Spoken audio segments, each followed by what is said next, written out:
أهلا فيكم بقنا قاعد نفتني المان أورمو نورو سنين جانيرا ورينقنا قالوا مسكين سندرنا مرة بستني ربي نسناك أجيل شو وشان أنا مرة بشوف في بوتانا من مكان نومتي على كل حال وامرايو ربي نوهاك أجيل شو مالكين يجرشون أما لو ما تكون تزلمون ترو رفتني جرتو ساعتي دربين وفي هم جرو أما لقيفتو هم جرو مو برقيفة تراكون كابو هم جرتو ولي في الدرسة بوديو بجلا كاستو ولي بيراكون كابو بوديو بجلا كاستو وعليكم السلام ورحمة الله وبركاته بوديو بجلا كاستو وبجلا كاستو أما في وليد الدرسة والرينجر تنجتشولا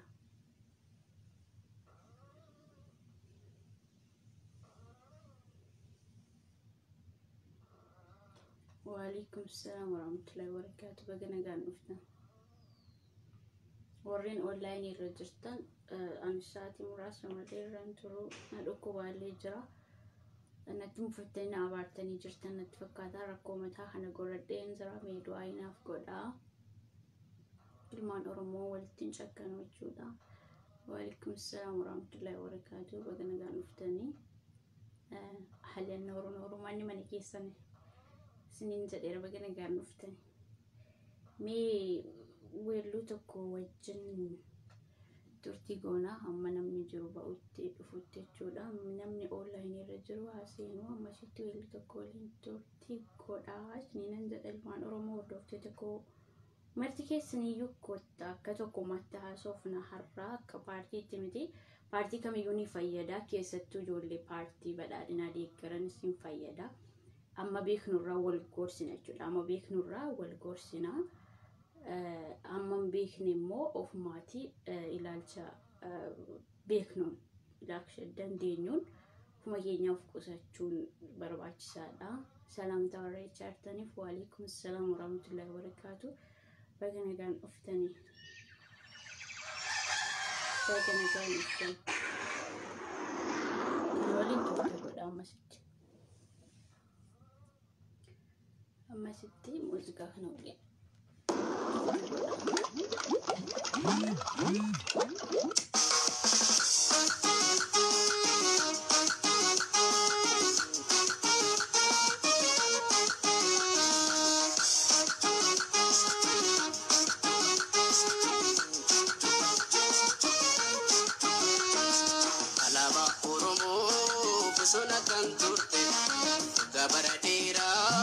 awala maturte faji oromo sona kante anodu fulina dogana kanute anodu fulina dogana kanute alaba oromo sona kante gabaradira awala maturte faji oromo sona kante anodu fulina dogana kanute anodu fulina dogana kanute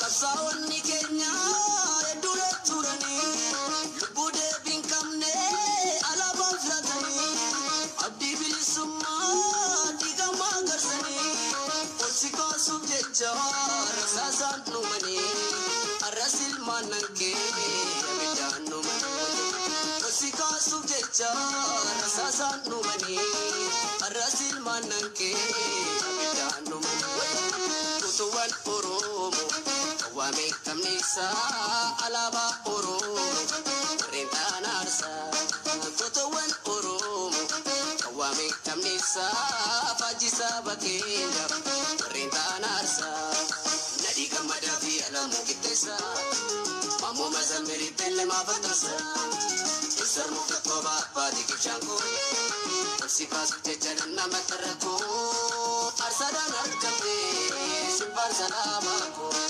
lorekan arkamte simpar salamako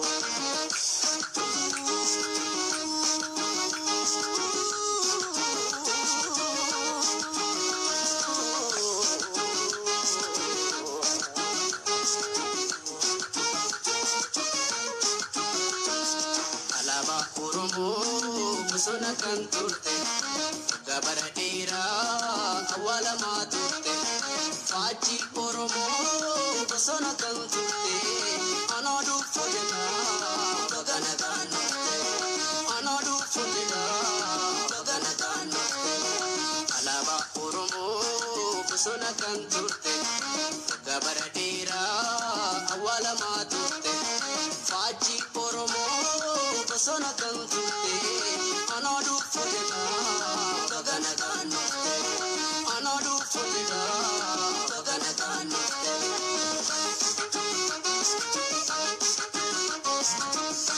Now, let's read the verse, okay?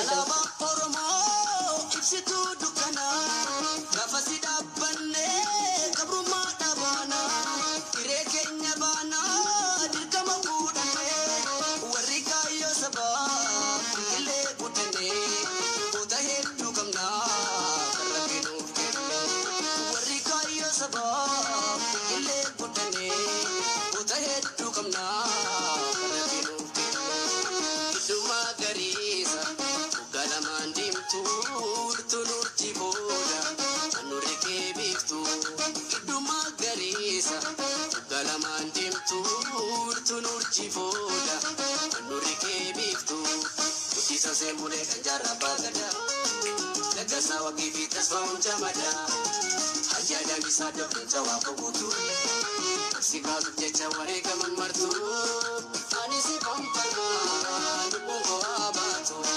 yoomuu si kompalmaa lubbuun koo abaatu.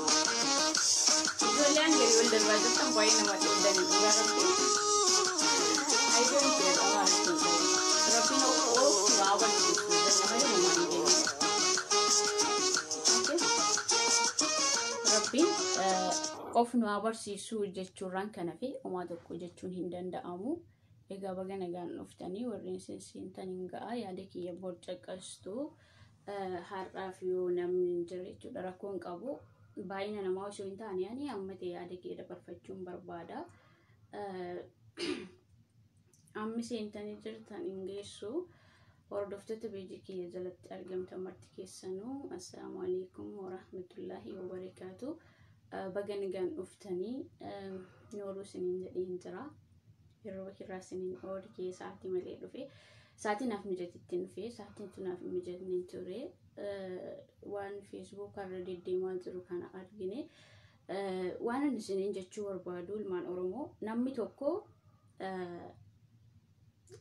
Oromoo du'a Oromoo ta'e Oromummaa isaatti of beekee du'a Oromootti hin gammadu namni tokko qabsaa'aan tokko yeroo wareegame jedhama malee du'ee hin jedhamu maaliif seenaatu yaadata nama sana. Fooniin du'ee qabbarame malee gootummaan isaa du'ee qabbarame hin jedhamu. Of course yeroo har'aa kana kan odeeffamaa ture jaarmarroon du'ee jechaa turtan. No hin jedhamu. Hatta osuma du'eeyyuu du'a Oromootti namni Oromoo ta'e Oromummaa isaatti 100% of beeku du'a Oromootti hin gammadu. Ana biratti fudhatama hin qabu. Dhaabni keenya tokko haa ta'u malee yaadni keenya wal adda ijoollee keenya. Irra caalaasaa kanan isin dabarsuu barbaadu. Yeroo ammaa kana sabni biraan afaan Oromoo baratee yeroo itti wal xiqqeessinu yeroo itti wal arrabsinu yeroo itti hayyuu keenya qoon gaddeebisnu arrabsinu itti gamdu namaatti gammannutti jarri kaan immoo maal nuun haa jedhu jettanii hin yaannesin. Masalan amma badhaadhina deeggara. Badhaadhina yoo deeggare hayyuu Oromoo arrabseen badhaadhina moosisaa miti.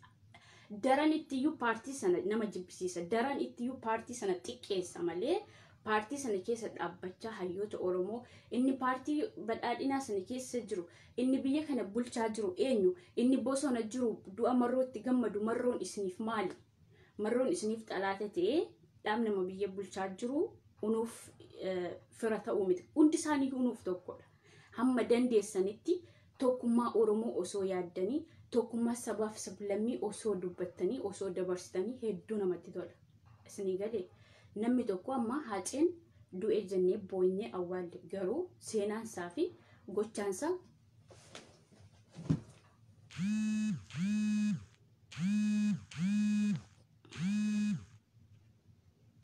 yeroon waa'ee Oromoo dubbadhu kana Oromoo taatee afaan taane as jalatti haqistatanan bilooksi godha cabidoo misiin jedhaan si arrabsuudhaaf hin namne tokkoyyuu arrabsuun sammuun isaa arrabsee isa waqqasee haa deebisu malee namni tokko arrabsameef waqqasameef suurri isaatti badeef namni hin deebi'u.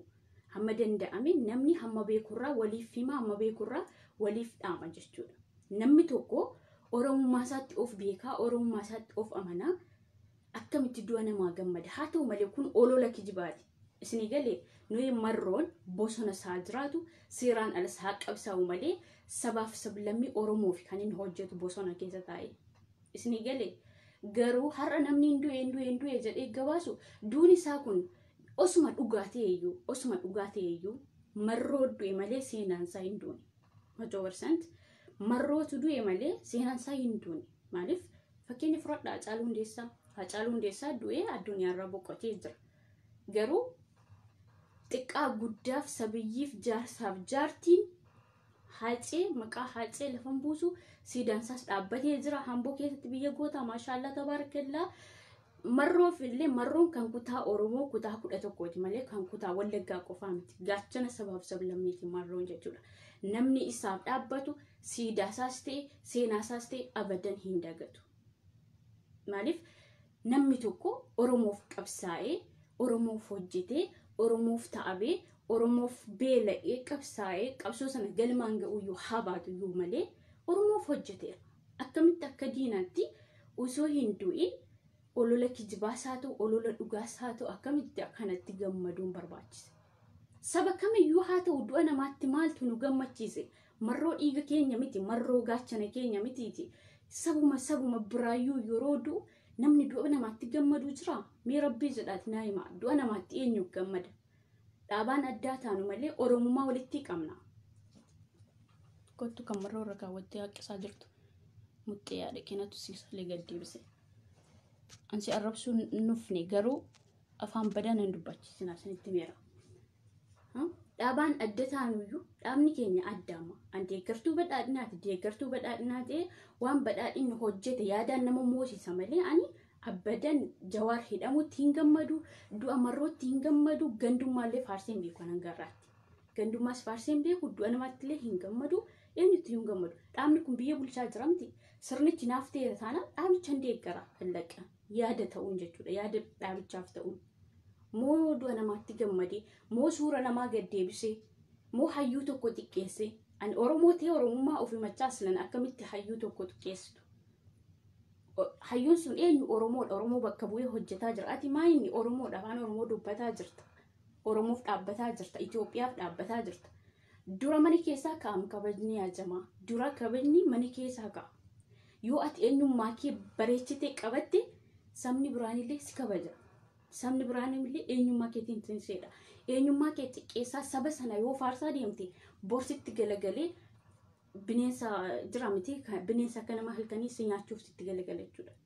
Kanaafiyyuu keenyumatu keenya. Ofii keenya maalummaa keenya beekaa saba kaan wajjin tineechuun barbaachisaadha. Mee amma sabni inni kaan xalaatuma isaaniiyyuu jechuudha.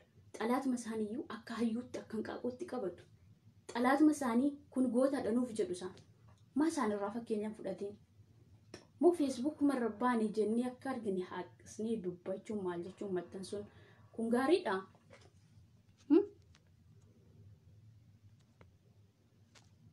Kunis niif gaariidhaan bilooksiin gochaan jiraan afaan nama rabsuuf an arrabaan hin deebisu. Tini galee waan jechan arrabsiisu dubbataan jiran yoo sammuun kee dhagaa ta'e malee akkasiif galutti sitti maan jira. Sammuun kee dhagaa ta'e malee akkasiif galutti sitti maan jira. Fudhachuu qabda. Oromoodha jennee Oromummaa keenyaan ergii of himannee leeshdoo Oromootti gammadummaaf barbaachise. Osuma du'eeyyuu. Bari waggaa dheeraa gaachana Oromoof ta'ee caakkaa keessa taa'ee qabsaa'aa ture. Marroon seenaan isaa hin du'u marroo du'a malee osuma du'eeyyuu fakkeenyuma jechuudha. Osuma du'eeyyuu. Isa akkas du'a Oromoo hawwuu osoo du'a Oromoo hawwuu osoo du'a Oromoon tinii hedhuu ofiif du'u isaafuun gaddina wati akkamitti du'a Oromootti gammaddu sin leesha akkana dogongoroon leesha akkana xiiqii keessa galtanii saba paartiitti saba biraa ofitti gammachiisummaaf barbaachise. Facebook kanarratti zeegaa hundaatu nu argama maashaallah. yeroo har'aa kana afaan oromoo kan hin beekin hin jiru. Bangaaliin illee afaan oromoo barattee jirti. Leesh akkas saba ofitti gammachiisuun marroon abiyyiif maali, abiyyi marroof maali? Hundi isaanii ilma abbaa gadaati. Oromummaatu walitti fida. Isinii galee dhiiga oromoo walitti qabu. Jararraa oromummaa fuudhuu hin dandeenyu abadan.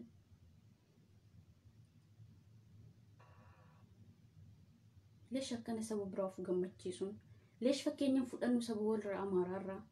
Leesh ajandaa danuun osoo jiru ajandaa nama tokko feesbuukii irra fuutanii olii gad deemuun ummata Saudi Arabiyaa keessatti mana hidhaa qullaa dhaabbatee iddoo makkoyyoof hin jirre maaloo sagalee naa ta'a rabbiif rasuulista jedhaa sagalee nuu ta'a kan jedhan kan bu'an osoo jiranii ajandaa danuun osoo jiru maal waan nama qaanfachiisu maa poostii gootu sin oromummaa keenyatti waan nu qaanfachiisu maa poostii gootu sin. Leesh akkana xiqqeenya yaaduun leesh akkana paartii deeggaruu xiqqeessuun kun paartii deeggaruu xiqqeessuu dhaaba nama sana achi keessa jiru fokkisiisuudha malee abadan akkasitti hatta jarriyyuu nu qeebalan.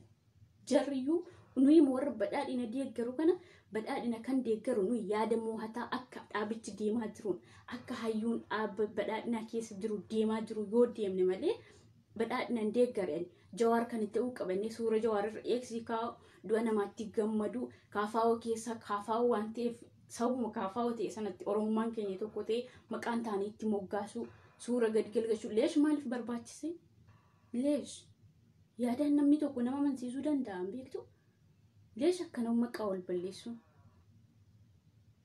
Mee ani kan na dhibe yeroo akkanitti du'a namaatti gammadanii du'ee jedhamu osuma du'eeyyuu fakkeenya namni oromoof qabsaa'e tokko fooniin du'aa qabbaramu malee seenaansa abadan hin qabbaramu. Siidaansaa eessatti taanaan dhaabbachuu danda'a. Uummata Wallaggaas ta'e marroof siidaa dhaabuun salphaadha. Laakiin Wallagga qofaaf midhaan gandummaa dubbachaa hin jiru. Marroon kan sabaaf sablammii hundaati. Bosona ta'e kan qabsaa'e adda bilisummaa Oromoo keessatti kan qabsaa'e Jimmarraas jira, Arsiirraas jira, Shawaarraas jira, Maccaaftuu lamni hundi keessa jiru. Moo nama ganda tokko qofaa jechaa hin jiru. Garuu osoo oromummaa keenya himannu afaan oromoo osoo haasofnu afaan oromoo osoo barreessine maxxansinu akkamitti hayyuu tokko xiqqeessina? Akkamitti harka maaltu si barreessisa nama hayyuu tokko arrabsitee yeroo maxxansitu harka maaltu si barreessisa danda'e? Moo akkam yaa'anii naaf hin galle. Garuu miira keessa galle dhaaba sana jibbaaf qabu dhaaba kaafaa'oo balaaleffannoo ta'e yaadaan balaaleffachuu qabna malee hooma tokko waa biraa waan goonu hin qabnu. Yaadaan balaaleffachuu waan isaan irraa eegamu waan isaan haasa'an isaanii sana tilmaamtee bakka isaan dogongoran sanatti baatee yaadaan amansiisu yaadaan mo'achuu. Akkamiin hayyoota Oromoo dhugaa rabbiitiin deeggartuu badhaadhinaa ta'es uummata Oromoo ta'e kan hayyoota Oromoo xiqqeessu afaan Oromoo haasa'aa Oromoo hayyuu Oromoodhaan jecha tokko kan jedhu ana biratti fudhatama hin qabu nabar abadan. Isinii galee abadan fudhatama hin qabu. Hatta daran dhaaba an deeggaru sana fokkisiisuu jedhama. Ani maalan deeggara mee ammaa biyyiin yeroo hedduutti duulamaa ture ba'ee deebii kenneeraa jira fiillaanni calisiin hojjete. Maaliif arrabaa miti kaanni suura nama balleessuudhaan miti yaadaan sammuudhaan deema. Maaf fakkeenya fudhattan isarraa paartii badhaadhinaa erga deeggarri. Maaf sarraan fudhattanii fakkeenya moo feesbuukiin kan nama tokko bichaa seetanis. Kan afaan Oromoo baratamee qatu jira. Kan isin taasisu sin jala deemee har'a eenyummaa kee xiqqeessita. Alaabaa kee maal akka ta'e eenyu akka ta'e bifa maal akka ta'e hin beektu. Saba sana wajjin taate sana wajjin intini jechaa oolta. Isaan mootummaa boorsitti deebi'ee intinidha. Akkuma goobanaa daacii galaafatan sana jarri akkuma kan. Isinii galee eenyummaa keessan beekaa hayyuu keessan kabajaa Itoophiyaaf dhaabbachuudha malee eenyummaa ofii tuffachaa dagachaa hayyuu ofii akka sareetti ilaalaa aslan ani wallaahi laazim hedduu tokkoon isin taasisabe. Leesh inshaallah dirqama namni tokko dhalataa biyya keenyaa ta'uu qaba kan dhaaba biyya sana kan bulchu. Dirqama dhalataa biyya keenyaa noo ta'uu qabu. Eessarraas bulchaa haa ta'u ilma abbaa gadaati. Isinii galee namni kun sabaaf sablammii bilisoomsuuf jecha bilisummaan dhufe isaaf isaa ta'uu haa dhiisu kana caalaas bilisummaa fedhu haa ta'u caakkaa keessatti hayaan akka nama tokko qabsaa jira. Mindaasin kadhannee na cinaa dhaabbadhaa siniin jennee ofiif qabsaa jira waggaa meeqa. Leesh inshaallah kanatti gammadu maaliif barbaachise yaa'anii. ليش كنت شلما كوسيتنا فيما شلي زلديمي أفان أورمو بريسا أفان أورمو برتي جتشولا سنن تازبان وقارب يوروباي نمني ميرا كيسا قالي جتشا توكو يوجد لدي أوف قسطا ماليف أفان أورمو بريس أفان أورمو دبت واي أورمو دبت خنا فيو الرا أوف قسطا دبتشولم اسم برباتس أصلاً نوي بارتي كينيا كبتشيسو كندن دينيو يادا نما بونسو يودن دي نما توكو يو كبجني الأمالي نما سنة إيبا بارتي كينيا إنيون تنيجي توريغ أكمين بارتي سنة نما بارتي كينيا بلالي فتو سنة غرامين غرا بارتي كينيا في الدودان ديسو سن الربان متي نمني كان كبساو سورة نما غدي غالي غشو متي نمني كان كبساو سيجمع وان ولغت يدو بديف سن تفكاچوني مال اني غرو وغامي قني توركي ولغرا چتي سغلين تاني قني تو قومته ولغافن ان غندوماتي نديمو سيجمع غندوماتي نو سن تاني دامني ناتتولي بيه كان چيسو دندادي اتامني جنا خوجي سابيكي تلمامي جنا دام سنه ديغرا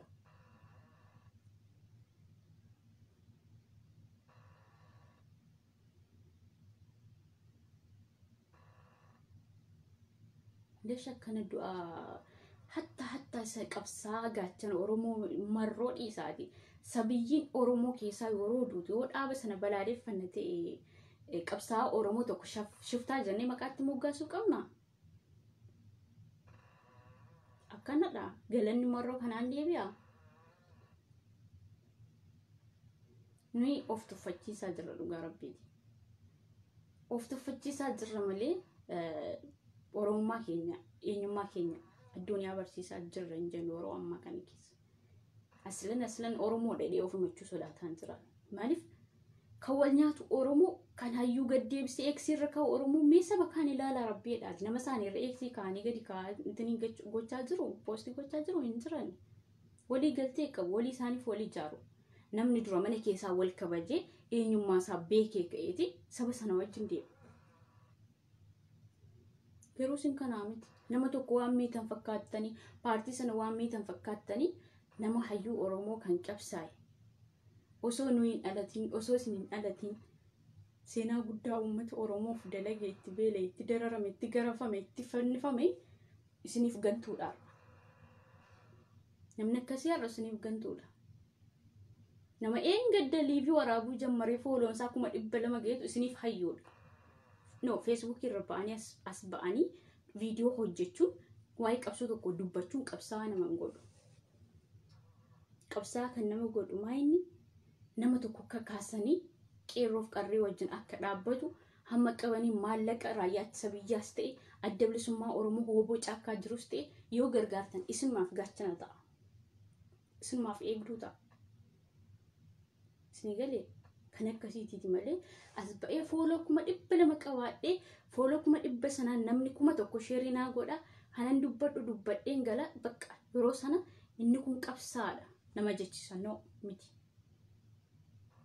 qabsaadha inni jedhamu rooba soo rooba hin jedhin beela soo beela hin jedhin dheebuu soo dheebuu hin jedhin dhaaba kam keessa yoo raayyaatti biyyaas haa ta'u woboos haa ta'u kan caakkaa fireemu kaa nyaachaa jiraatu jechuudha jara qabsaa'oon an heeraaf seera tarsiimoo qabsoo itti baasee darajaa kana geessisee dhaabama biyya bulchaa jiru kana immoo yoo kan biyya bulchaa jiru kanatti ergi kenne immoo hayyoota kana gantuu saree shiftaa jenna garuu saniin dura oromummaa maaltu asiin ga'e jettanii yaaddu moo garaa haadha keessan keessa teessanii qabsooftan isinitti fakkaata akkama Facebook kanaan qabsoo noo miti mee seenaa ilaalame akka gandaatti aanaatti namni haa shiftoomus oromummaa shiftummaatee caakkaatti gale harkan kennuuf amaana ilmaan Oromoo hin nyaadhuuf shiftummaa isaaf caakkaatti gale malee akka nama tokko jireenya dhuunfaasaa jiraachuu kan wallaalee tokko hin jiru isinii galee garuu kristiyaanonni tilmaamni hin naasufnu dhugaa rabbitti yeroo haasuuf xiiqii wal qabdanii deemuun faayidaa hin qabu fakkeenya amma badhaadhinaaf kaafaa'u sirriidha dhaabaan tokko waan hin taaneef wal balaaleffanna kan wal balaaleffachuu qabnu immoo yaadaani malee Kaafaa keessa hayyuun tokko hidhamee badhaadhina keessa hayyuun tokko hidhamee yookiin immoo achi keessa namni tokko wareegame wayis keessa namni tokko wareegame lubbuu sanatti gammaduu hin qabnu. Duuni dhaammatee hin nufu. Warra akkasii seenaa qabu miti. Nu yoosoo shinti beetiin araba miiccinu achitti kiloorksiin wayinuu affanee du'uu dandeenya. Hin beekamu risqiin. Isin galee kan seenaan nu hin beekne jechuudha. Kan isaanii mashaallaa tabaarkallaa amma jarri nafxanyaa kun hin jaallatanii wooboo jedhu. Wooboo caakkaa jiru onag jedhu. Onag jechuun nuuf lubbuu keenya. Maaliif unuuf qabsaa'u malee dhala isaaniif bilisummaa fiduuf qabsaa'u malee ofii isaanii achi keessatti bineensa ta'anii yookiin jireenya tokko jiraachuu dadhabaniiti miti. Jara wajjin buunee nu immoo isaanitti gammaduu hin qabnu. Jara wajjin haala nu deemsisu waliin deema. Eenyummaa keenya immoo itti himaa deemna allaqa. Dimokiraasiidha. Leesheenyummaa kee akkana of tuffachiisu maaliif barbaachise? Moo namni akka dhalatetti dhaabbatee hin nafu. Gootni hunuma du'a hunuma dhalata. Isin galee gootni kan biyya isaaf dhaabbatu kan biyya isaaf qabsaa'u hin du'a hin dhalatalleedha. Yoo du'es immoo seenaatu isa yaadata. Siidaatu dhaabbataaf. Siidaarra immoo darbee ilma ebeluu ganda akkasii aanaa akkasiirra dhalate Oromoof akkanatti qabsaa'aa ture kan jedhamu dhalli dhala ofii hunuma yaadatti abadanii hin dagattu. Isin galee sagalee kana caalaa ol fuudhuu hin danda'u. Madaamin na dhageessi. Kanaafiyyuu nuyi amma fakkeenya irra caalaa ijoollee badhaadhinaaf aamsan isiniif dhaamu. Hatta kaafaa'ollee ta'a. Kaafaa'onis ajandaa nama tokkoo fudhatanii olii gadi hin fiigina. Namni tokko fedhu cooma haa nyaatu fedhu shiishaa haa dhugu fedhu waan barbaade haa hojjetu mana isaa keessatti dimokiraasiidha. Naman tuqiin naman natiin naman rukutiin hin machaa'in malee bakka irratti kufee bakka hin taanatti hin argamin malee bakka zinaatti hin argamin malee waan kana ajandaa godhatanii olii gadi fiigummaa barbaachise. Ijoolleen badhaadhinas marroon du'e jettee kan maxxansitu gaddaaf immoo gammachuus itti dhaga'ameeti kun gaaffiidhanaaf. Kun ta'uu hin qabu. Isin galee dhaaba kamuu keessaa namni yoo du'e namni akkasii du'ee jira. Rabbiin rahmataa godhuuf akka amantaa isaatti eebbisiiti bira darbe. Moo gammachuu qabdu hin ibsatiin Oromoo akka keetti gammadde bormoo yoo ati duute sabni biraan immoo walii isheef waliin galtoodhe isuma si wajjin nyaatee dhugeetu isatti waliin taatee Oromoo hamachaa turteetu eenyummaa kee of dagattee intinii jettetu isumatu bor sitti deebi'ee si xiqqeessa. Nama siif yaade fakkaate.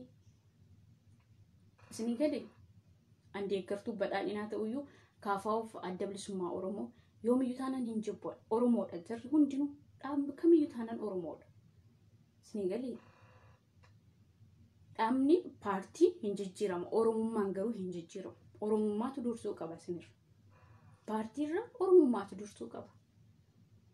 Isin galee maaliif iyyuu namni tokko dhaaba tokko deeggaree dhaaba sana keessa nama jiru nama qabsaa nama beekamaa nama aarsaa kaffalee xiqqeessuun isinirra hin jiru. Kun ergaa kooti.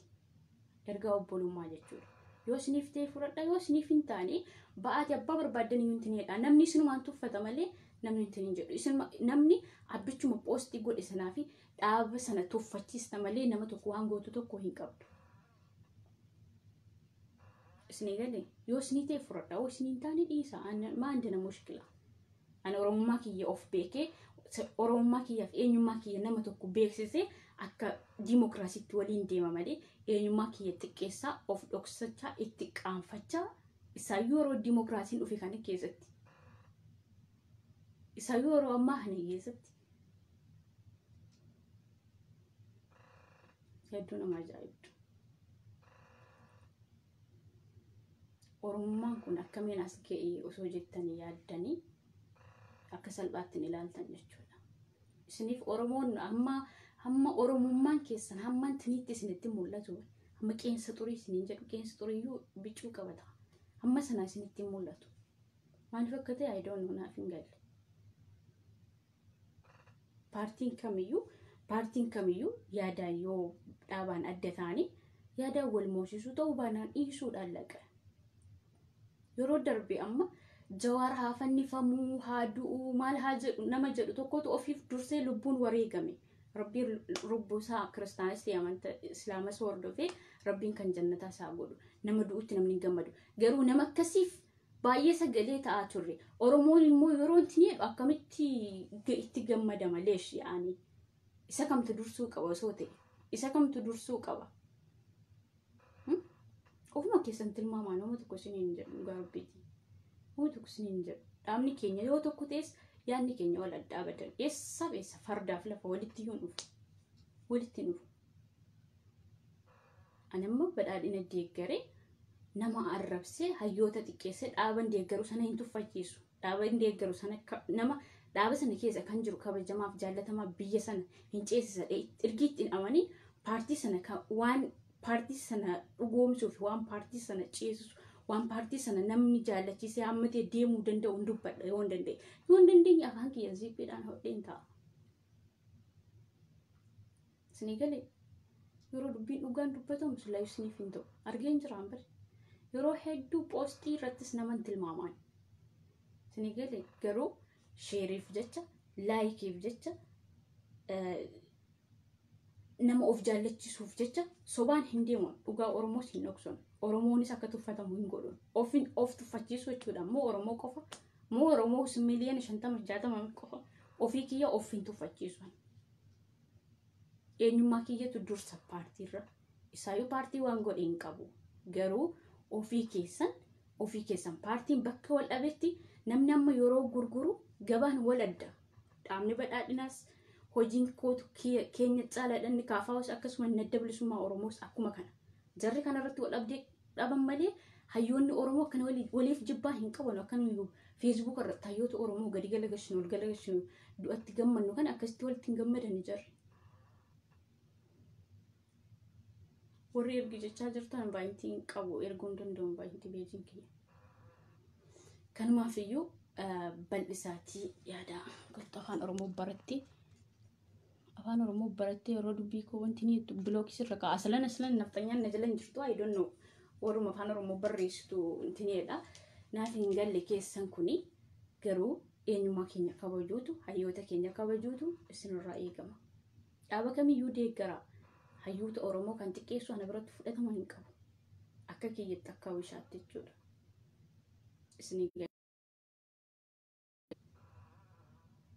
Isinii galee jiranatti fakkaata. Ni galchii jechaa jirta. Beejiin kiyyan baay'inti erguu hin danda'u waan ofii. Yaada keessan koomentii jalatti naaf qoodaa rakkoon qabu.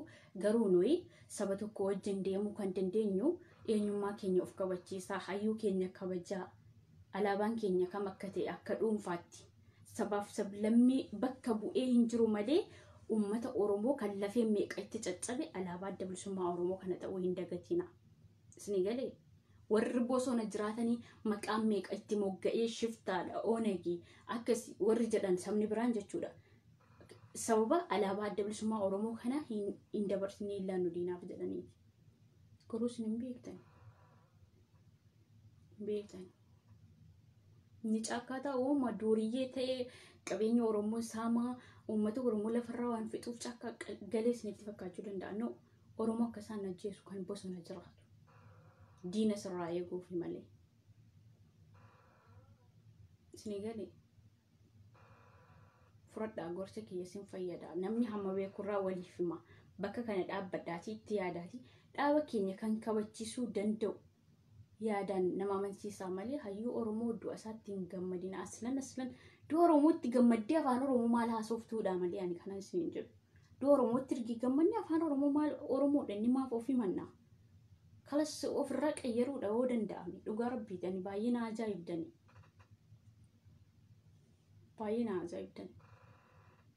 Yeroon akkanatti isiniin jedhu dhalata marroo wallaggaa waan ta'eef isheenis wallaggaa waan taateef jechuu dandeessu. No.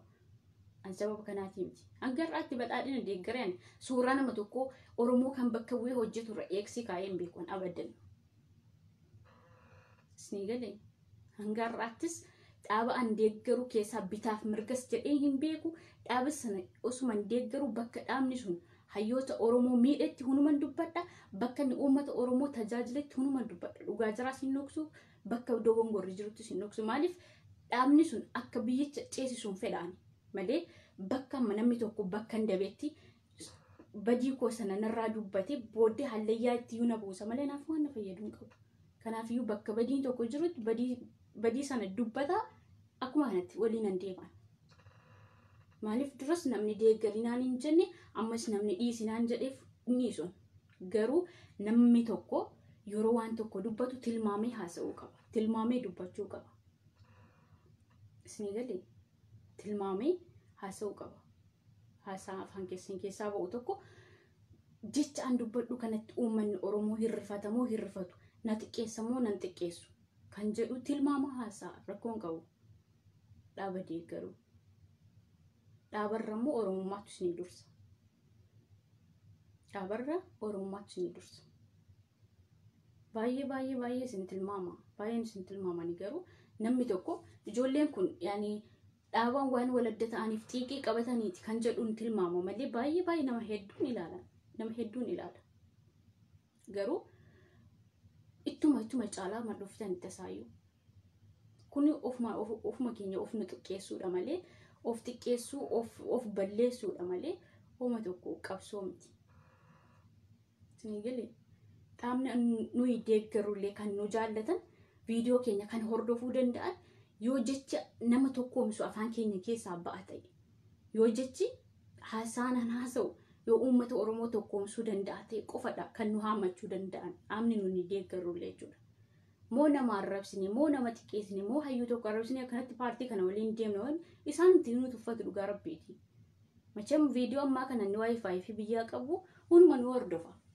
Yeroo nu hordofanittoo haasaan keenya kun tilmaamame isaan biratti fudhatama qabu moo hin qabu. Akka amma deemnaa jirru kanatti immoo fudhatama hin qabu. Isin galee tiingi godhaa saaki isin fayyada. Isin fayyada. Malee tokko isin hin miidhu. Arrabas miti kun. Arraba osoo hin taane eenyummaa keessan xiqqeessaa hayyuu Oromoo tokko arrabsaa osuma du'ee jiraateeyyuu itti gammadaa kun Oromummaa of hin beeksisu jechuudha. Nabar. Ta'uu hin qabu.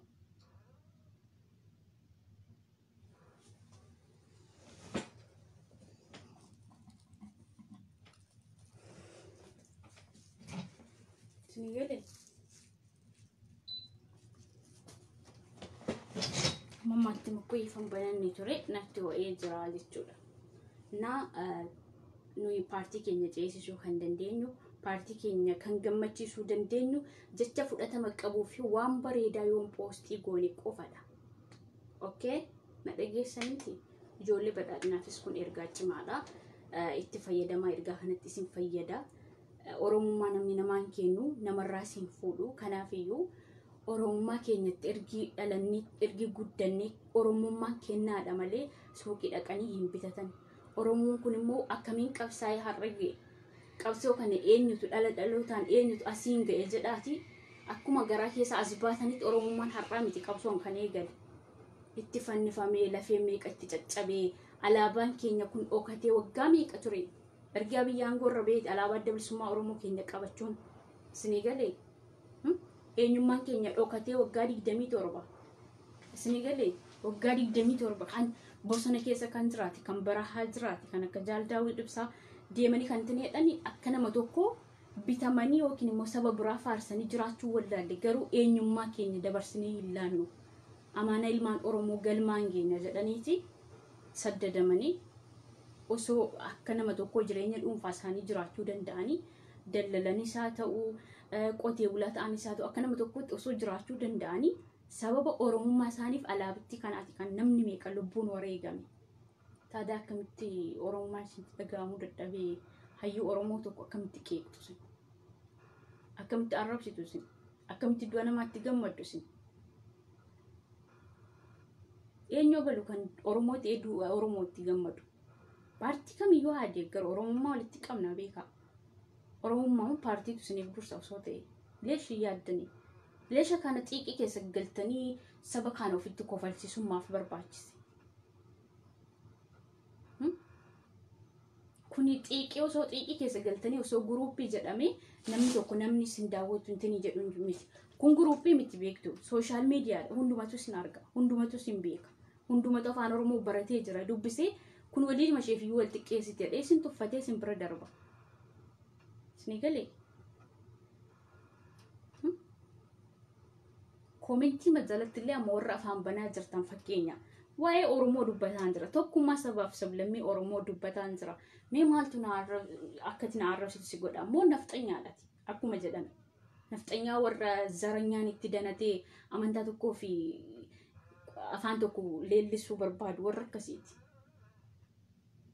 100% isniin galee garuu kan itti dadhabe kan itti beelo'e kan itti daare kan itti uffata tokko osoo hin qayyaratin torban tokko kan ga'e bosona keessa caakkaa keessa boofa osoo boofan jedhiin oqqee osoo oqqeen jedhii rooba keessa kan diina keessarraa eeguudhaaf bosona gale akkamitti arrabsita afaan maaliin qeeqxa afaan maaliin du'a isaatti gammadda du'a osoo hin taane wareegama lubbuuti kan akkasii qabsaa'eera saba isaaf jiraate waggaa meeqa kan Oromummaa isaatti of beeku Oromummaa quuqama Oromummaa qabu du'a marroo hin du'e osoo hin taane wareegame jedhee siidaa marroon akka dhaloonni dhalli dhala kan bara baraan hin moofofne dhaabuu qabaayyuu yoo Oromummaa kee cufamante itti gammaduun osoo hin taane waan akkasii yaaduu qabda dursitee garuu isin har'a akka nama diina ta'e tokkotti akka nama Oromummaa keessaan adda ta'etti du'a marrootti gammaddu leesh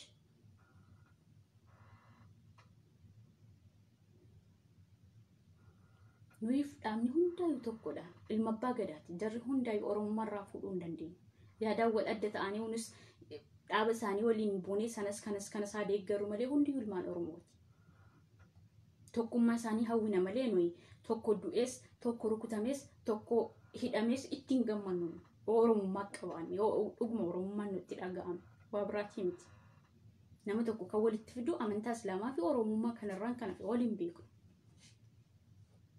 isni galee kanaafiyyuu Oromummaarra paartiirra Oromummaatu dursa tiingi godhaa saakiya dhaaba keenya kabachiisuu kan dandeenyu yoo haasaa gaarii haasofni qofa haasaa ajaa waan hin taane maxxansinee akka waan Facebookaan qabsoo dhufuutti hayyuu tokko xiqqeessuun kun ana biratti fudhatama hin qabu abadan fudhatama hin qabu isni galee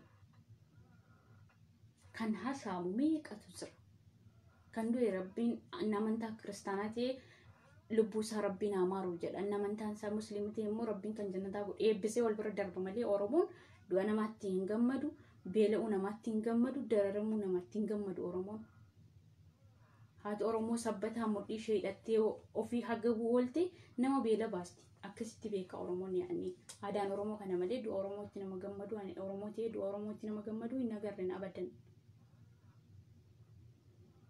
warri sagalee jechaa jirtan silkii keessan intini isaa ol kaasaa malee ani haasaa kiyaasaan jira mataan kiyyallee na dhukkubaa jira namoonni hedduun natti mufattan afuutu akkasin naaf jettan hin barbaada hin beekamu mataan koroo hedduu na dhukkubaa irraa gorii na waan hundaafiyyuu ilmaan Oromoo hin dogongoriina dogongora keessan miira keessa galtanii isa dogongortan osoo beektaniis haa ta'u osoo hin beekiinis haa ta'u eenyummaa keessan xiqqeessitanii saba biraaf dhaabbadha jettanii illikii keessa galtanii hayyoota Oromoo please hin xiqqeessina please hin xiqqeessina namni kamiyyuu kottu eenyu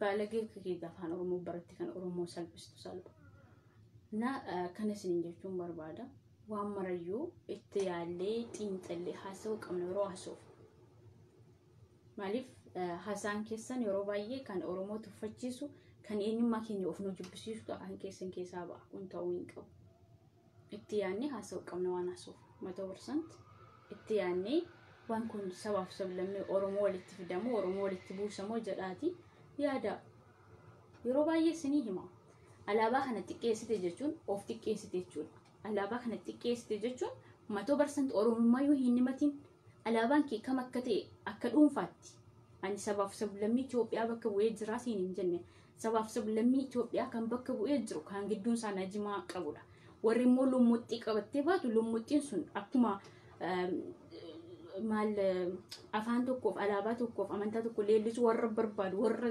nafxanyaa warra qoomceetu lummuxxii sanatu intin jedhee Itoophiyaawii ne jedha malee namni Itoophiyaawii ne nuusoo Itoophiyaawii ne namni ofiin jedhu kan gidduun najimaa qabutti amana hundumti kan federaalaa waan ta'eef garuu akka eenyummaa keenyatti immoo kun eenyuun bakka bu'a anasiin bakka bu'a isin galee galata rabbii jechuu yoo dhiistanii ammoo keessuma baatanii kun faashinii diaasporaatii kan jettan fa'aa jirtu eenyummaa keessan kan xiqqeessitan jechuudha. Ani ko baay'ee na ajaa'ibu yeroo akkasii yeroon sila miidiyaadha miti ija kiyyatti natti dhufaa waan tokko yeroon ilaalu dubbiin keessan dhugaa rabbi tokkicha ol nama tuqa ol nama tuqa keessa ba'e.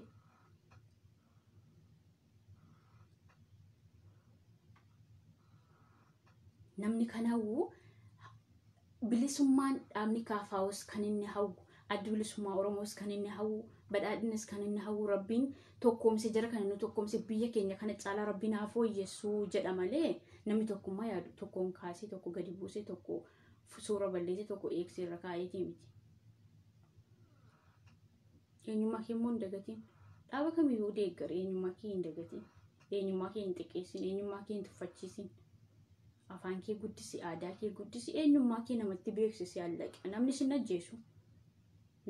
ajjeesu no ammoo Oromoof Amaara wal keessa galla maashaallah tabarakallah inni fedhu jarris lumuxxii isaanii fuudhanii uffatu ani salaaba adda bilisummaa Oromoo kiyyaa uffadha allaqa dimokiraasiidha kaayoo Oromoo isin galee dimokiraasiidha waa'ee dubbiitti waa'ee zaranyaa kana yeroo akka ummoo walitti deddeebisuudha allaqa namni xaafii miti sittiin faca'u lesh sodaarraan kan kee haa ta'u xiiqii haa ta'u hin beeku yeroo baay'ee eenyummaa keessan akka namni daran intinitti gootu isin poostiin keessanis jechi keessanis yeroo hedduun isin madaala.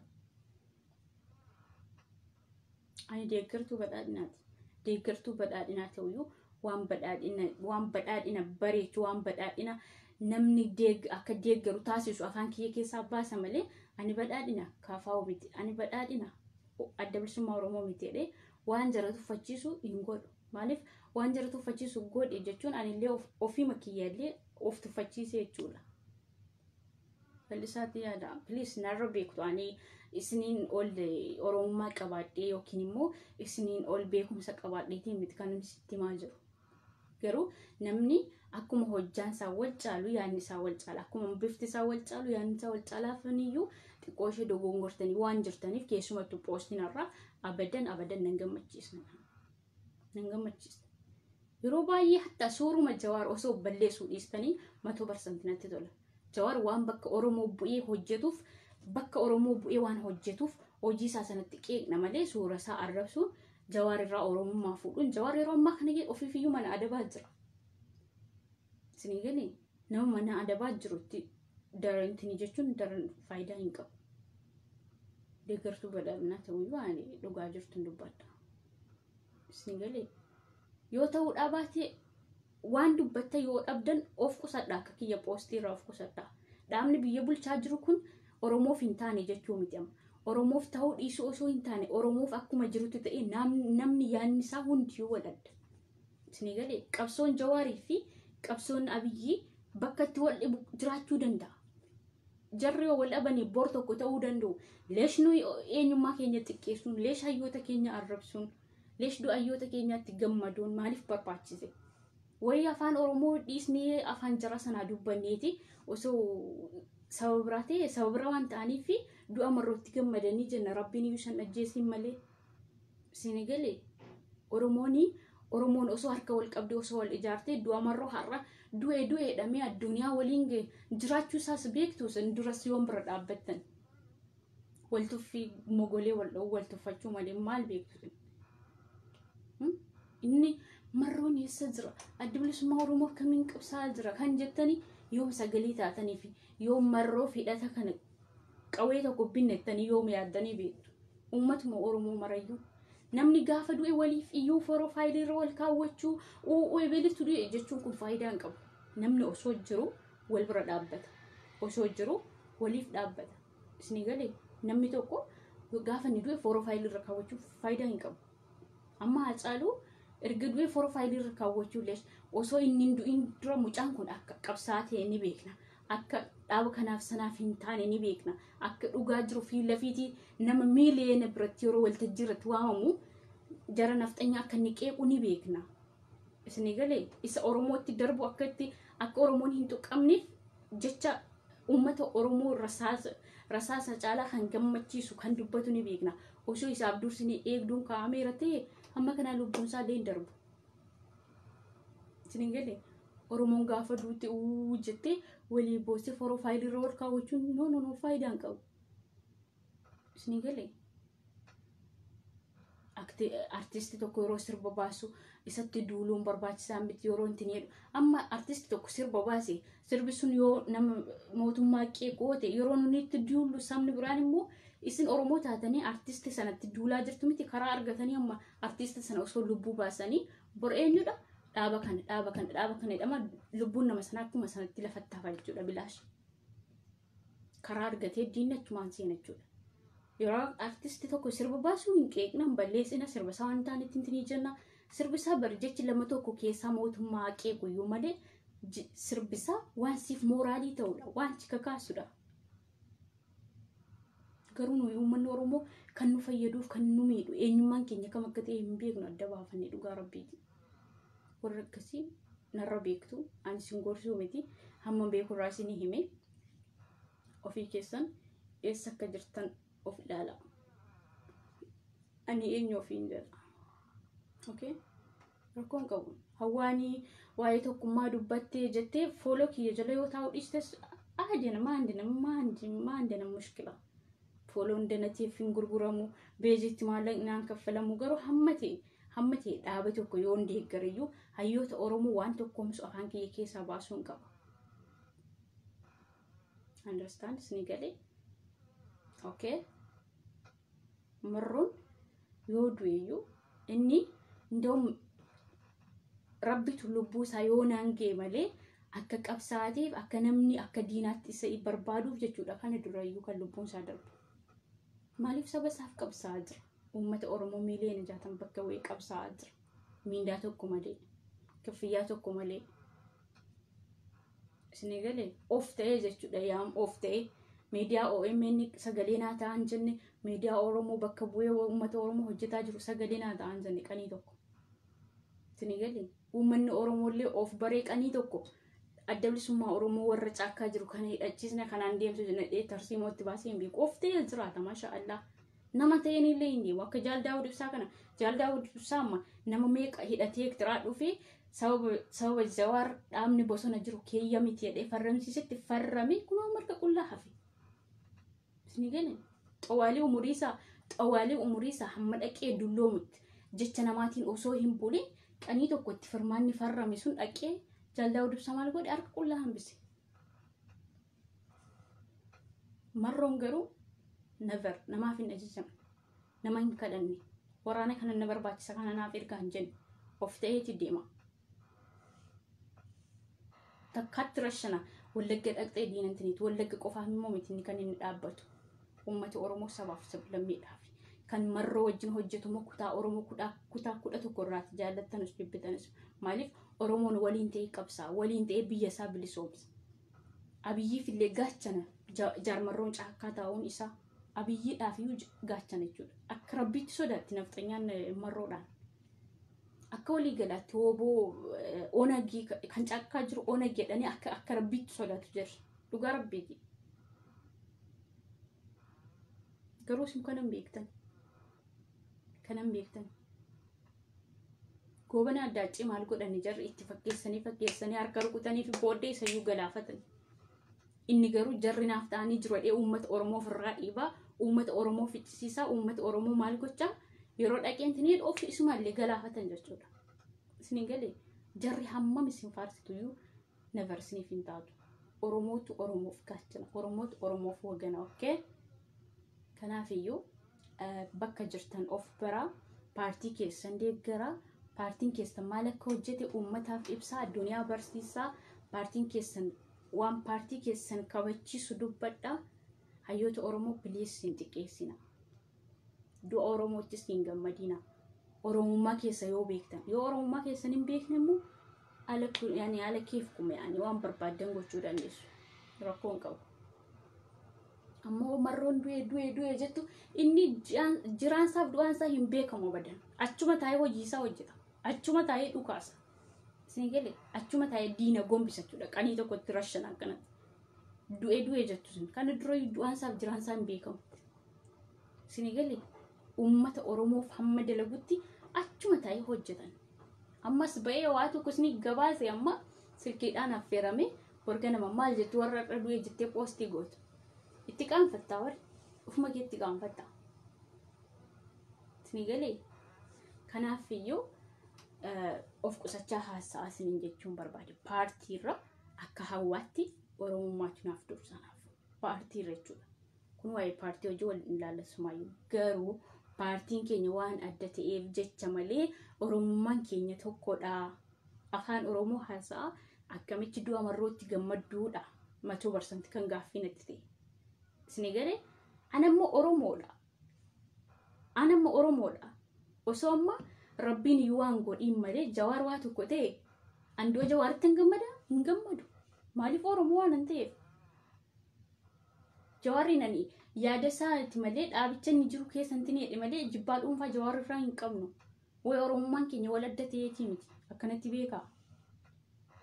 Isin galee isa qabsaa'e, isatti dadhabe, isatti reebame gantuu jecha isa as ba'ee Facebookiidhaan viidiyoo waraabee Kaafaa Shanee Abaawoo Madrii shedhee isiniif arrabsu isiniif qabsaa'aadha. Akkana yeroo akkasii keessa jira yeroo ammaa kana. Ana biratti garuu fudhatama hin qabu. Understand? Isin galee tingii godhaa dubbii koo. Okay? Marroon hin du'u hin jiraata bara baraan. Akka inni jirus 100% ni beekna. Isin galee akka nama hin jirreetti hojjetan hafuura isaas namni hin dhaga'u abadan. Hafuura isaas namni hin dhaga'u. Osuma dhugaa ta'ee marroon du'e akkasitti gammadan ni beekna. Maaliif dhiiga Oromummaa kan qabu harka qabda keessa meen ana ma qalbi. طيب روح نام طيب.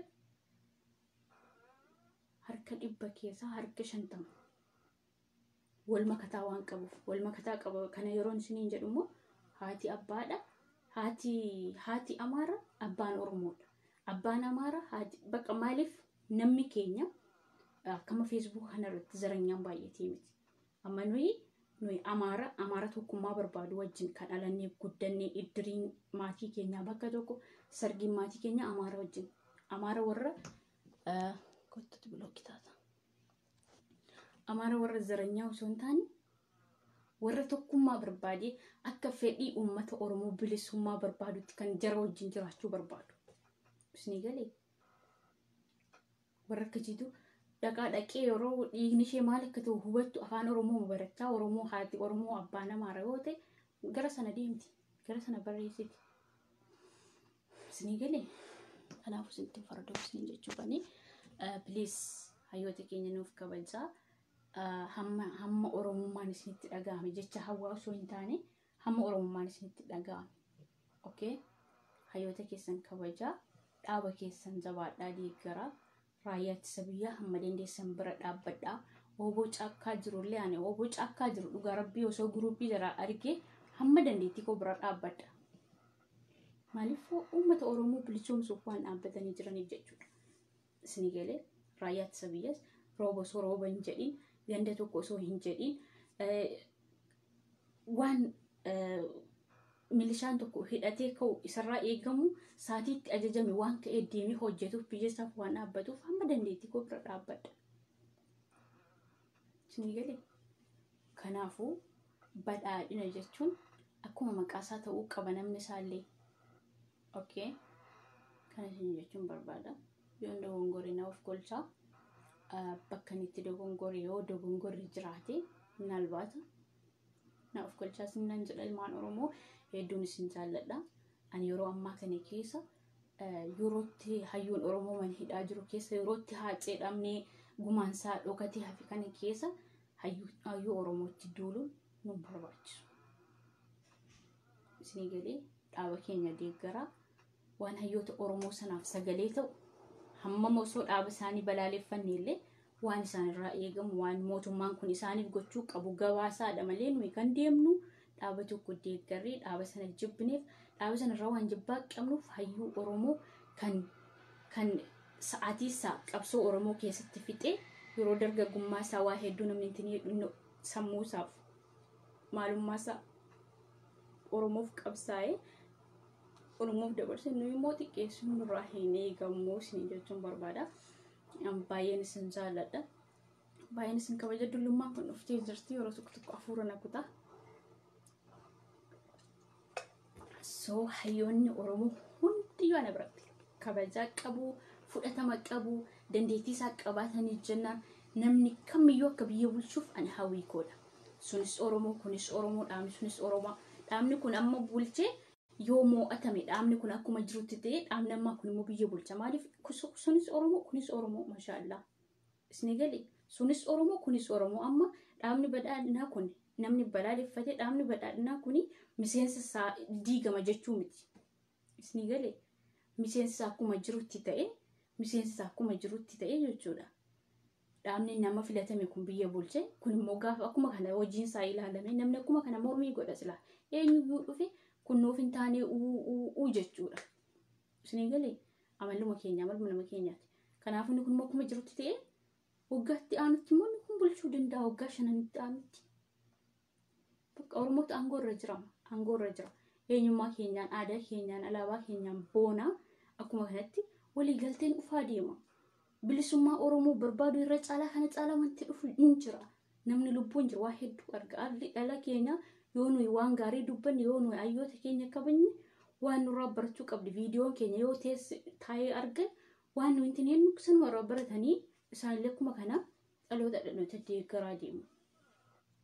Isni galee kanaafuu of qusadhaa jecha keessan miira keessa galtanii Oromoo taatanii Oromoo nu jalaa hin qeeqinaa please. Okay. Fakkeenya fudhachuu dandeessu.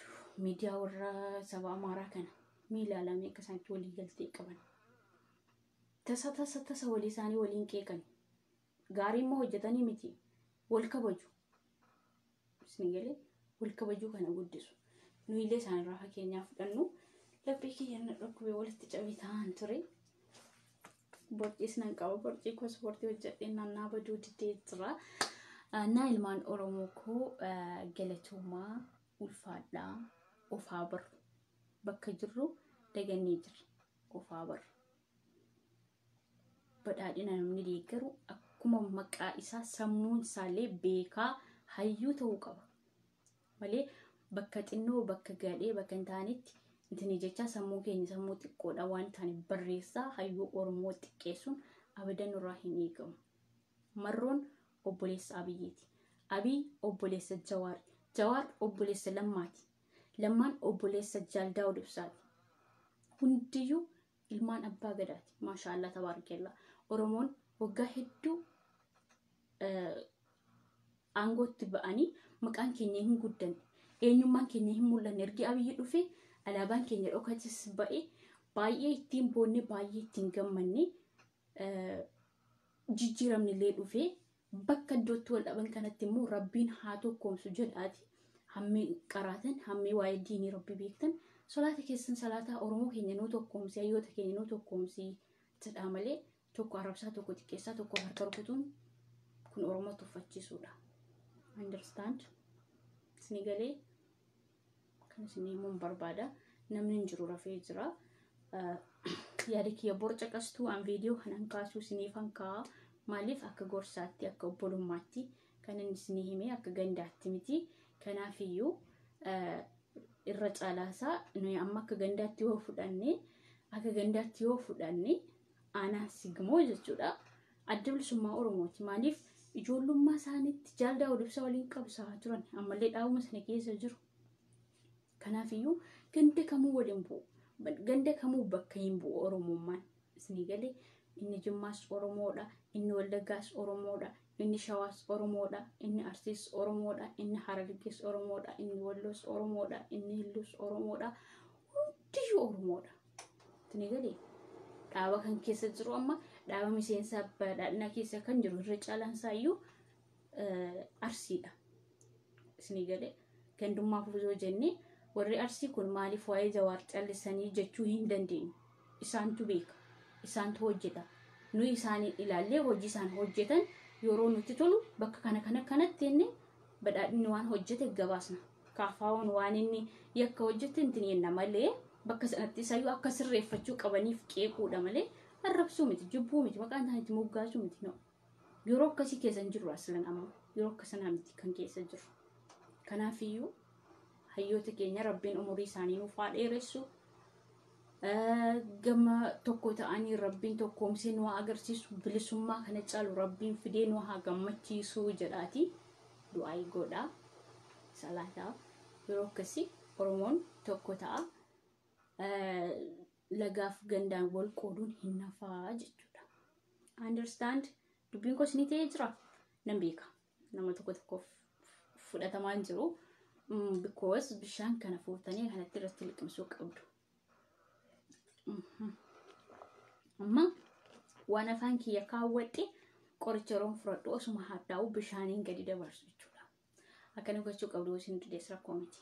Na kan isin jechuun barbaada turtii gaarii nagaan bulaa namni yeroo rafu ka'uu isaa dhiisuu isaa rabbitu beeka. Waan isin mufachiisee yoo jiraate rabbiif jechan isin jaalladha. Afuutinaaf jedhaa isin jechuun barbaada. Okay? Hidhannaan koo har'aa kun immoo hin taane natti fakkaata. Kana isiniin jedha alaabaa Oromoo bosona kan turtii waggaa bara dheeraa awwaalamaa turtii kan jedhu kana okay. Think of think, understand the imano think of think the president mami jaarsuko bara kuma lamaaf meeqa keessa turesa na isin jechuun barbaada. Love you so much ilmaan Oromoo isin jaalladha. Dhaaba kam keessayyuu ta'a. Warra abiyyirra Oromummaa fuutanillee of qusadha. Namni mootummaan biyya bulchu hin qeeqama, qeequun akka qaba. Okay? Qeequun akka qaba. An deeggartuu abiyyiiti. Deeggartuu abiyyiiti ta'es immoo marroon jibbu Jawaariin hin jibbu never. Maaliif Oromoodha, hayyoota Oromooti. Jawaaris heeraa fi seera qabsoo tarsiimoo itti baasee qeerroo kakaasee sagaleen qeerroo moo dhageetti akka godhatu kan godheenyu Lammaa Magarsaati. Hundi isaanii gahee mataa isaanii hojjetaniiru. Walitti dhufaniiru. Dhaabni kun biyya galee walii galtee dhabe malee rakkoon tokko gidduu isaanii tokko hin jiru. Tokko ciisee, tokko qabsaa'ee, tokko itti dheebotee miti kan Oromummaan kun har'a gahe. Hundumtiyyuu budinii jira itti hojjetanii lafa'anii hundumtiyyuu nu bilisoomsanii darajaa kanaan nu ga'anii jiran.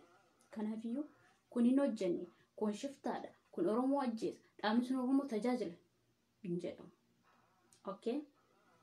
Namni Oromooti Oromoo ajjeesuu hin jiru abadan. Okay? Namni Oromooti Oromoo ajjeesuu hin jiru. Namni Oromooti Oromoo jibbuu hin jiru. Yaadaan adda ta'uun immoo jiru. Obboleessaaf obboleettiin iyyuu yaadaan wal adda ta'u. Isin galee yaadni isaanii wal dhabuu jechuun Oromummaan isaanii wal adda ta'uu jechuuti. Yaadaan wal adda ta'uu jechuun dhaabni kun Oromoof hojjeta, dhaabni kun biyyaaf hojjeta, dhaabni sun jinniif hojjeta. Nama hin jechisiisu. Understand? Akkanatti beekaa.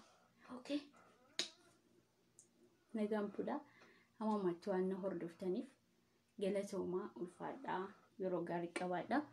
Walitti deebina inshallah bi'idhnillah rabbiin jedhe yoo lubbuun jiraadhe tarii meebii du'uu nan danda'a. Maaliif lafaan naamara yeroo tokko beektu.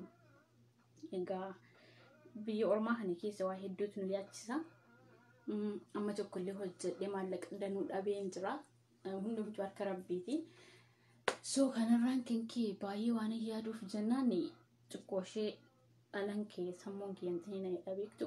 Na ala kulli haal waan hundaa'uu rabbi harka jira. Kan nama razzaqus kan nama harkaa fuudhus rabbiidha. Kanaafuu wanti isaaf dadhabame hin jiru. Du'aa godhaa rabbiin Oromoo keenya haa tokkoomsu jedha. Kottu kan qofa gadi galagashitu. Dhiqee haadha ginaftanyaa afaan Oromoo baratte na jalanteessu kosiis baala. Ana haala siin jechuun barbaada.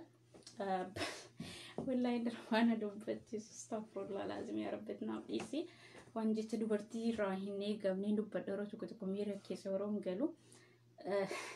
Waan dubbachaa jira waan na arrabsiisu natti hin fakkaatu akka kiyyatti. Maaliif ofitti amaneen waan Oromoo ta'eef waan jechi keessan naaf hin taaneef ba'ee isinii dubbadhe. Okay, kanaafuu kana zala deemee naarra jiru 100% naftanyaa afaan Oromoo barate waan ta'eef biloog gochuun qaba. You know? Kanas hin jechuun barbaada. Waan hordofaa turtaniif ulfaadhaadha. Galatoomaadha. Aadaa keenyaan faayamne biyyi keenya Itoophiyaa yoo ta'e eenyummaan keenya Oromummaan keenya alaabaan keenya dagatamuu hin qabu 100%. Okay? Ishee ijoollee koo akkanatti quba qabaadha. Nama na arrabsu biloog godha malee hancabduu hin jedhu. Oromoon safuu qaba isinii galee akka dingataa dogongorree safuu keenya dagannullee Oromoon safuu qaba. Understand? Kanaafiyyuu waan tokko isin jechuun barbaadu. Love you so much isin jaalladha. Jechi kiyyoo isin mufachiise immoo rabbiif jechan ifuma isin gaafadha rabbiif jechallis. Gut maal jettati?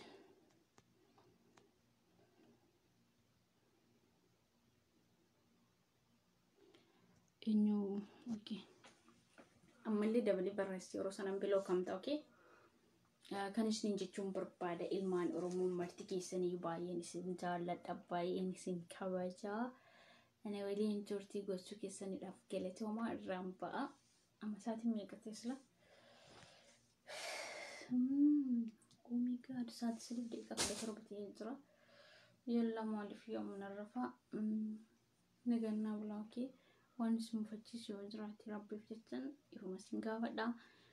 Love you ilmaan Oromoo hanga taanitti afaan Oromoo madubbanitti Oromoo keenya amma of baritti hayyoota Oromoo kabajuu qabna. Kongumaa du'a marrootti immoo gammadu osoo hin taane goonni keenya gaachanni keenya marroon wareegamee jira. Tinigani seenaatu isa yaadata. Tinigani jettanii gabaasuu qabdan. Malee kokkolfaa maal jecha marroon har'a miti gana waggaa kuma jiraata. Gana waggaa kuma qabsa'a. Kana bilisummaa inni fedhu ganaa dhufa jechuudha. Abiyyi waliinis ta'ee dhuunfaatiinis ta'ee bilisummaa inni fedhu bilisummaa inni uummata Oromoo fedhu ganaa dhufuu danda'a. Kan lubbuun jiru waa hedduu arguu danda'a. Dhalli keenya arguu dandeessi. Kanaafiyyuu Rabbiin Oromoo keenya tokkoomsee fedhii jara haa guutu jennee du'aa gochuu qabna. Hamma beekumsa keenya akkee isnan jaalladha. Naftanyaa afaan Oromoo barattee zila barreessitu moo hangiriirra nakaa biloogii godhaa booddee biloog godhaa margu baaduu akkuma argitan ijji kiyya xiqqoo badaan argu dulloomeen jira. Naa du'aa inaaf godhaa sanillee wallahi dhukkubni mataa kun baay'ee rakkisaadha. Yeroo baay'ee mataatu na dhukkuba. Dhibee biraan qabu mataa madii. Kanaafiyyuu love you so much nan jaalladhaanillee love you too. Tigari yeroo gaarii qabaadha halkan abjuu gaarii inni fuudha hawwu jaartii bareedduu ishee rabbiin arzaqu isheen heeruma feetullee jaarsa imaana qabu jaarsa diiniif elaamee yeroo galu salaamata jedhu yeroo bu'u salaamata kan jedhu rabbiin siifaa kennu yaada muraada keessanii hundaallee rabbiin siniifaa guutu abjuu keessa namni waa hedduu argaa. Kanaafiyyuu abjuun tokko hin dhugooma waan ta'eef jennaan nagaan bulaas ni nan jedha. Kanarraan kana fi yaada biraa hin qabu. Amiin rabbiin si afeessu warreen jechaa jirtan galatooma. Wallahi qoosaa miti mataan dhukkuba. Mataan koo alanatti dhufu yeroo na dhukkubu namallee na jibbisiisa hojii mana madaameellee na jibbisiisa. Yeroo immoo intini jedhu akkuma kan inni irraa bada jechuudha. Ofumaa osoo daawaa tokko hin fudhatiin. Isinii galee osoo dawaa tokko hin fudhatiin akkuma kanaan irraa bada qoosaatii miti wallahi dhuguma isiniin jechaan jira. Rabbiin naaf kadhaa du'aa illee naa godhaa. Oromoon akka tokkoomee biyyi keenya nagaa ta'ullee rabbiin kadhaa isiniin nan jedha. Nagaan bulaa. Wallahi warri kolfaa jirtan warabbal kaabaan qoosaa miti wallahi dhuguma mataan na dhukkuba. Isinii galee hirriba narrafa dhugaa rabbii hirriba danuu rafaayyuu silkii kanan ilaala bas malee. Hirribaa miti egaa dhibee isaa hin beeku namnis hin beeku rabbi qofatu beeka rabbiin nu haa fayyisu. Okey Oromoo koo jirti gaarii kalaas narraba. Rabbiin si ajjeesu kan jedhu jira kot afaan Oromoo barattee naftanyaaf bakka hin qabdu hawwaan understand blookiidhaan si shanyaati. Okay. Okay?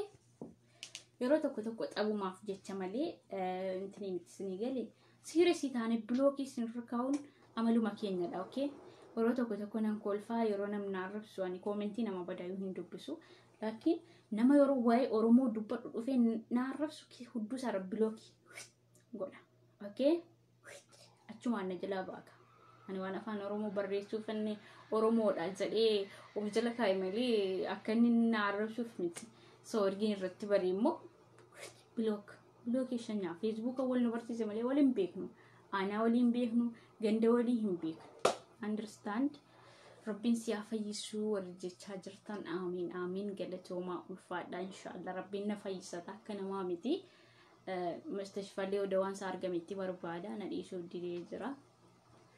Kanaafiyyuu nagaan tura dubbii dabala dubbiin baay'atiif maalittiin fe'amuu jedha Oromoo yeroo mammaaku amashee paartii keenya hin deeggarraa hayyoota keenya hin kabajnaa Oromummaa keenya guddisnaa aadaa keenya guddisnaa eenyummaa keenya addunyaaf beeksisna jechuudha. Mee tokko kana keessa ilaala maashaallah shamarri jechuudha aadaa isheetiin faayamtee alaabaa adda bilisummaa ishee qabattee Oromummaa ishee kanatti beeksisa. Dhugaa rabbi marra tokko Facebook irra tokko sana iyyuu yeroo tokko garuu tokkoon sun bakka sheexaanaati yeroo isiniin jedhu bakka namni waa'ee diinii haasa'utti keessan jiru sirbuma qofa yoo danate hatta yeroo rafanillee waan gaarii namatti mul'isu beektanii kanumaaf xiqqoo isheen tineedha malee dhugaa rabbii tokko sana keessatti eenyummaa ofii beeksisu afaan Oromoodhaan bakka aadaa keessaniin faayamtanii achi keessatti hedduu nama gammachiisa dhugaa rabbii. Na kana isiniin jechuun barbaada. Love you sinan jaalladha. Nama bicuutu na hordofee yaada kiyya baga fudhattanii viidiyoon kun hin ka'u isiniif ta'a borillee hordofuu dandeessu. Warra osoo janajjananii kan irrumni qabate meeqatu jira isaaniif haa ta'u jechuudha. Okay? Marroon hin jiraata barabaraan rabbiinis umurii isaa dheeressu abiyyillee rabbiin haa jiraachisu jawwee keenyallee rabbiin hin danda'a mana hidhaatii nuuf haa baasu diina wajjin itti hin duullu nafxanyaa wajjin itti hin duullu nafxanyaa keessa hayyoota keenya kan jaallatu tokko hin jiru dhugaa rabbi tokko hin jiru nan beekan hundaayyuu madaaleera. Kanaafiyyuu nuyi immoo nafxanyaa waliin hayyoota keenya hin jibbinu hatta asuma isaan faarsaniyyuu nuyi jibbuu hin qabnu isin jechuufanii rabbiin danda'aadha mana hidhaati rabbiin sana baasu baqqeellee jawweellee amsaa booranaallee ijoollee beekamtiin qabne akka jira kan kutaa hundarraa hidhamanii jiran rabbiin danda'aadha nuuf haa baasu. Uummata Saawud Arabiyaa keessatti illee mana hidhaatti dararamaa jiran rabbiin mootummaa kana gargaaree akka inni biyya fudhatu rabbiin nuuf haa taasisu. Baay'ee dararamaa jiru dhugaa rabbi sagalee ta'aa fi hedduu garaa nama nyaatu nuyi quufnee akka garaa keenya asiif achi galagallee baxxaanii uffannee makadda bakkoyiif banannee rafna garuu ijoolleen Saawud Arabiyaa mana hidhaa keessa jiran jechuudha dararamanii dhiphatanii osoo beela'anii waan fedhan osoo hin argatiin umuriin isaanii osoo mana hidhaa galuudha kan hin geenyetu yeroo ammaa kana mana hidhaa keessatti argamaa jira. Baqattoota yookiin immoo siddatanyoota Saawud Arabiyaa mana hidhaa keessa jiranillee rabbiin nuuf haa baasu gara biyya abbaa isaaniitti dachee Oromiyaatti rabbiin nagaan isaan haa galchu jedha.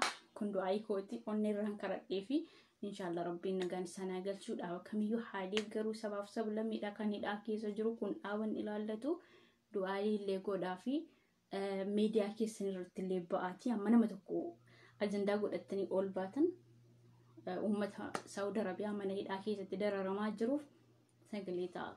Okay? Miidiyaan xiqqoon qabu yoo sheerii gootan yoo poostii gootan sagalee isaanii yoo uummata ageessistan baasiin illee irratti hojjete mootummaan kun waa tokko furmaata gochuu danda'a isiniin jechuun barbaada. Haasaan haasaa dabalee ila nagaan bulaa. Okay? Thank you. Sinan jaalladha.